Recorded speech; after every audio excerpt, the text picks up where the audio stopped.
All right, so today is May 26th of 2023, and I have been promising, well, let me show you something else first. Here's the next set of planks going on up forward here.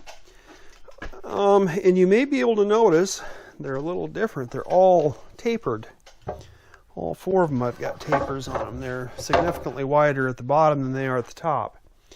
So, why did I have to do that? You know, back here I put a couple in to make the angle work out as I was going back. But here's a whole bunch of them. Well, and I'm not sure, I think maybe this is what George was talking about when he was saying you'd had to put some triangular planks in up forward here when you started getting towards the bow. And I think maybe that's what he was talking about. In hindsight now, I think that's what he was maybe referring to.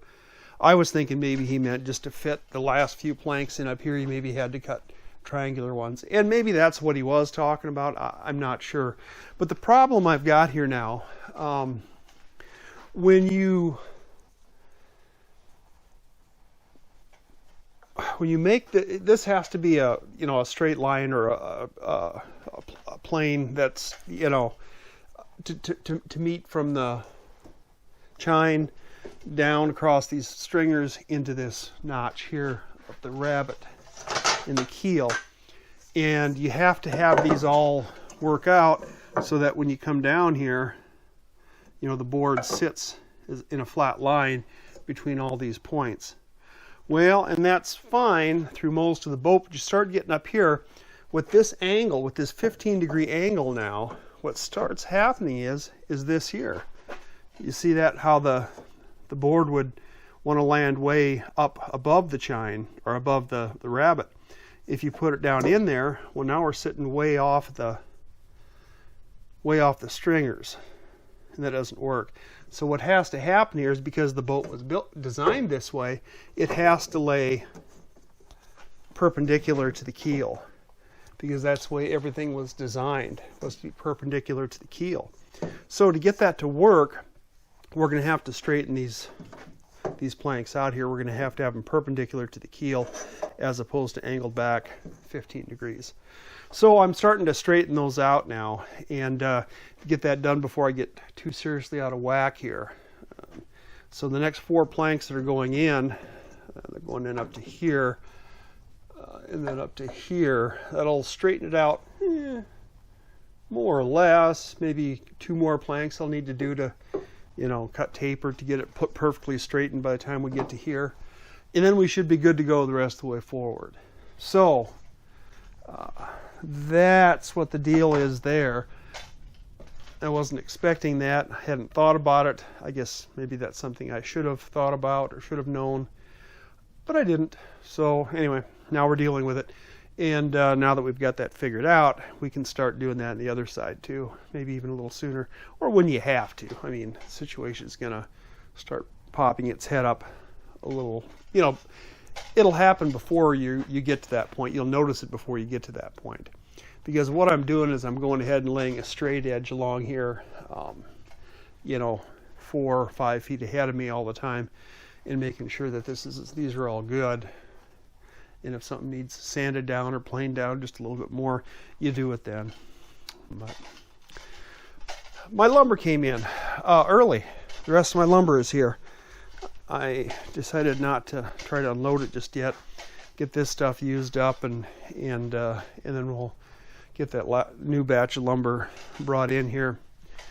But I also bought a battery to put in I bought a Marine dual-purpose 12-volt Group 27 battery. I've got that up inside now, and it's powering the house system. And it'll also, since it's also a dual-purpose battery, I could move it over when I get ready to try to start the engine. I could probably start the engine off of that. Those dual-purpose batteries are okay, but they don't do either job real well. They're not a great deep cycle battery. They're not a great starting battery either. But providing you don't have too big of an engine or too big of a demand on them, load on them in terms of a deep cycle, they'll work for both. But I wanted to show you something else. I've kind of promised this for a while, and you can see it's turning summerly out now. I promised this for a while, and I haven't had this boat out in a while. This is a boat I built about 6 years ago. It's a Glenel design, or at least the hull is a Glenel design.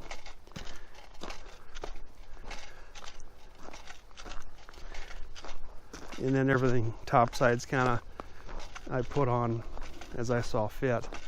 But I built this about 6 years ago, and I'm getting it cleaned up again to get her out this year. I didn't even have it out last year.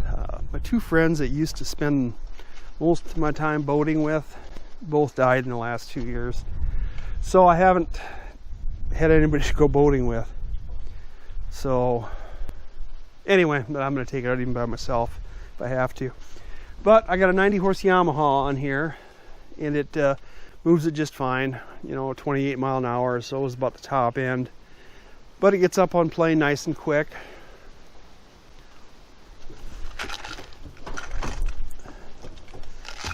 And it needs more cleaning. I just kind of gotten started cleaning it up. But it's got a 29 gallon fuel tank. If I do longer trips, I can take some smaller jerry cans along with me. Fuel tanks down there, got some life jackets and fishing equipment and whatnot in there. I've got the hose for my freshwater system here, so you can rinse off if you've been swimming or whatever, or cleaning fish back here. I carry a 5 gallon jerry can with me all the time, just as an emergency supply. And then back here, this locker is just storage. You can see I've got a solar charge controller down there.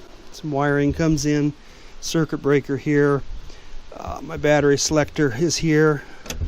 I've got dual batteries. I've got AGMs down there, so they're sealed batteries. To get at those batteries, you have to take this tray out, but I got a couple thumb screws in there. And so the two batteries are down there. And there's a power inverter, a 1500 watt power inverter for AC power in the boat.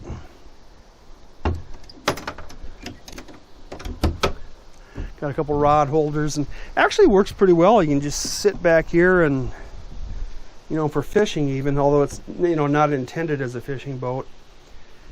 And then over here on the passenger side, you've got, you know, some storage. These are bolster seats. You can sit them down or stand up and lean against them. Some storage and whatnot. This is a little table that folds down, so somebody can sit here and eat. Store some stuff in there. Glove compartment here. A couple of outlets here. One's a 12 volt cigarette light outlet. The other one's USB ports. And I've got a portable fan here that you can move around. You saw another fan in there. That's a USB powered fan. And over here I've got a permanent fan. I've got I made this a red light, so you can see controls and stuff in here at night. And I've got kind of all your usuals. Let me get the power turned on here.